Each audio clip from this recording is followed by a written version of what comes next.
Here's a shocking and lesser-known fact from Black history. In the early 20th century, human zoos featured Black people as exhibits. Across Europe and even in parts of the United States, Africans and other people of color were put on display in what were called human zoos, or ethnological expositions. These exhibitions were designed to show them as primitive, or savage, in contrast to the supposedly civilized white European populations. One of the most infamous examples was Ota Benga, a Congolese man who was exhibited alongside apes at the Bronx Zoo in New York City in 1906.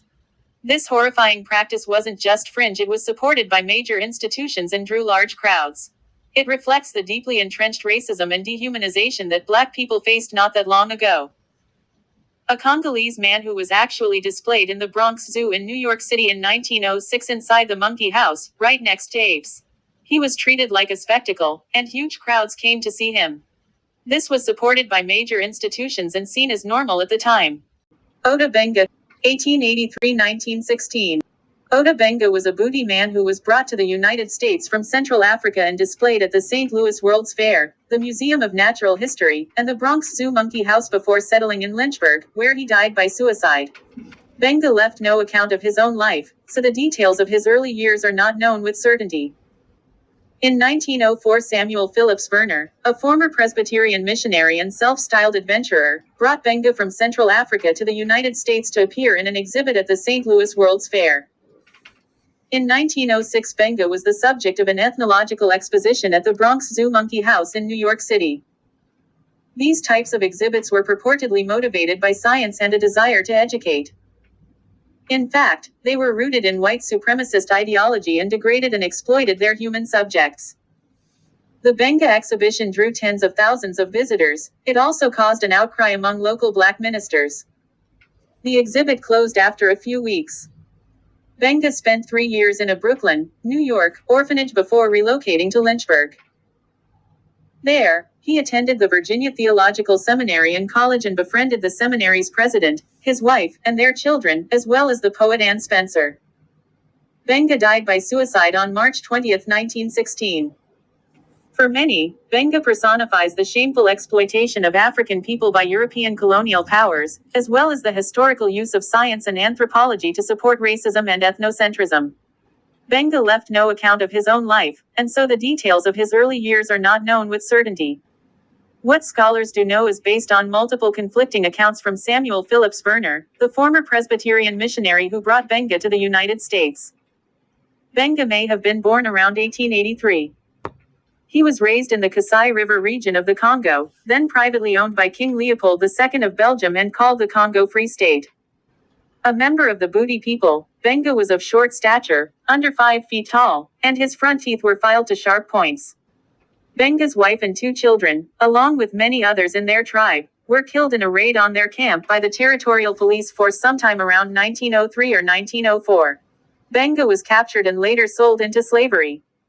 In March 1904, according to Verner, he discovered Benga for sale at a slave market in Bassango. Verner, who had been hired to bring people who were then termed pygmies from the Congo to the St. Louis World's Fair, purchased Benga's freedom for a pound of salt and a bolt of cloth. Bronx Zoo and Howard Colored Orphan Asylum. Ota Benga exhibited at the Bronx Zoo. Bushman shares a cage with Bronx Park apes. The New York Times, Wednesday. In late August or early September 1906, Verner found a temporary home for Benga at the New York Zoological Park, also known as the Bronx Zoo, in New York City. Benga was lodged in the monkey house, ostensibly to feed and care for the animals there. However, once a sign was posted on his cage reading, "The African Pygmy, Ota Benga," exhibited each afternoon during September, he quickly became the zoo's most popular attraction.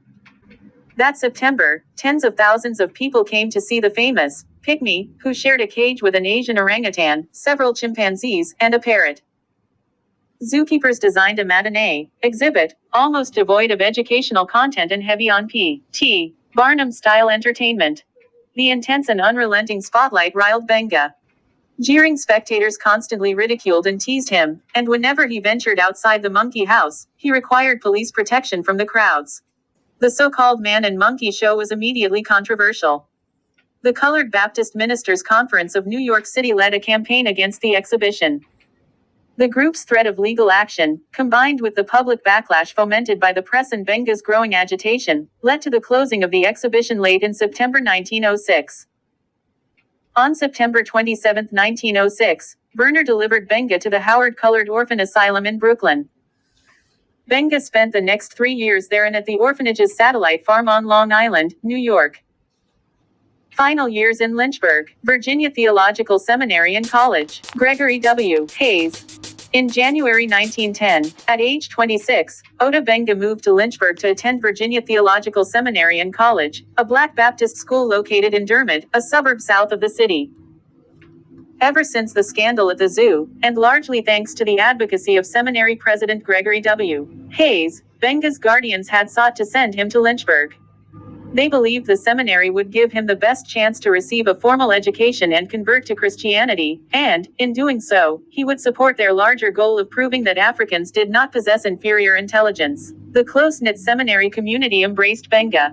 He lived in the heart of campus, first with widowed store owner Josephine Anderson and later with Mary Rice Hayes, Gregory Hayes's widow and a former seminary president herself.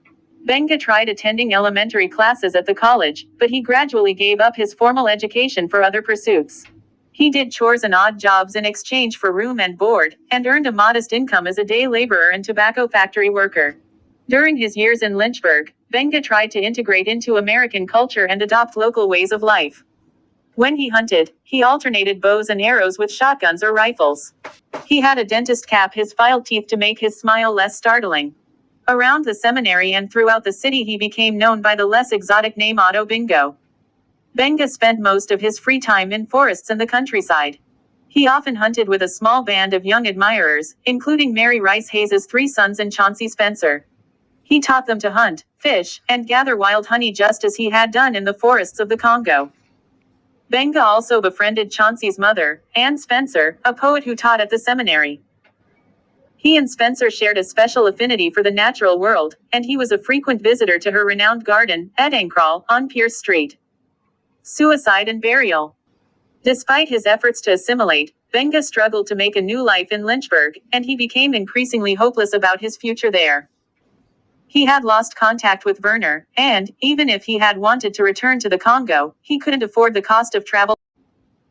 Funeral home record for Ota Benga. On March 20, 1916, Benga died by suicide in a stable behind Josephine Anderson's house. A coroner's inquest determined that he died by self-inflicted pistol shot to the left breast. A group described as the Baptist Ministers' Conference, Colored, hired a local black funeral home to oversee Benga's funeral and burial. On Wednesday, March 22, Benga's funeral was held at Diamond Hill Baptist Church in Lynchburg, followed by interment in the Old City Cemetery. Strong and persistent oral history suggests Benga's body was removed sometime later to Lynchburg's White Rock Cemetery. No documentation of disinterment or reburial has been found, and no grave marker has survived in either cemetery. Nearly a century after his death, Ota Benga's extraordinary life has inspired countless writ freers, artists, and activists in both academia and popular culture. Benga is frequently cited by scholars in studies of the evolutionist roots of racism, exploitation of third world cultures, museum theory, and injustices of the African American experience. He was the basis for fictional characters in the 1998 children's book The Song of the Malimo and the 2008 motion picture The Curious Case of Benjamin Button.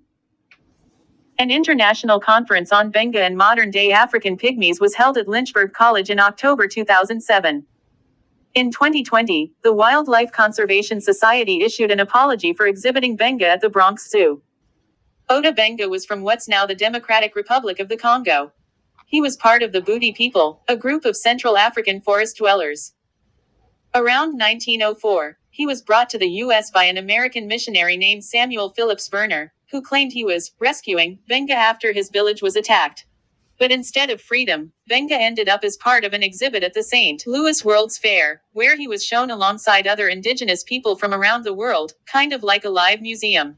Then in 1906, he was taken to the Bronx Zoo, where things got even worse. He was put on display in the monkey house, sometimes in a cage with an orangutan.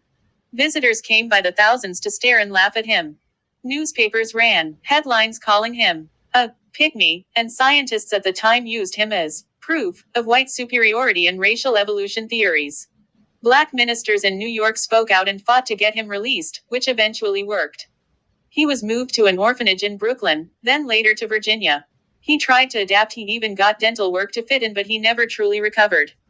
And in 1916, at just 32, he died by suicide.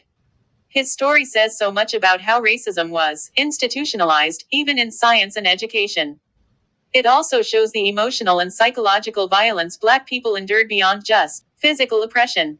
His life and death were mostly forgotten or brushed aside, especially by the institutions involved. The fallout from Ota Benga's story is layered, because for a long time, there wasn't really any fallout. The Bronx Zoo, for instance, didn't formally acknowledge or apologize for what happened until 2020. That's over 100 years later.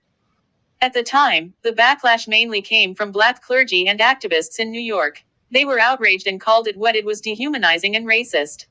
But their voices were drowned out by white society, which largely accepted the display as entertainment or education. Even decades later, mainstream history books rarely mentioned him. It wasn't until much more recently that his story resurfaced, mostly thanks to historians, authors, and filmmakers digging into the darker sides of American and European colonial history. There's also been a bigger conversation about how scientific racism, like using Benga as evidence of evolutionary links between humans and apes, wasn't just fringe. It was backed by big institutions, including museums, zoos, and even some universities. That's part of what made it so dangerous and long-lasting. Now, Ota Benga is seen as a symbol of how white supremacy used science and spectacle to justify oppression. His life has inspired books, documentaries, and art, especially from African and African American creators reclaiming his story with the dignity he was denied. It makes you wonder how many other stories like his are still buried. For every Ota Benga we know about, there are probably countless others whose stories were never recorded or were deliberately erased. This goes beyond human zoos too. Think about how Black people's lives and cultures were studied, stolen, or twisted to fit racist narratives. Anthropologists, doctors, and museum curators often treated Black bodies as objects to be examined, not as people. You had things like skulls and bones from African individuals kept in museum collections, sometimes still to this day.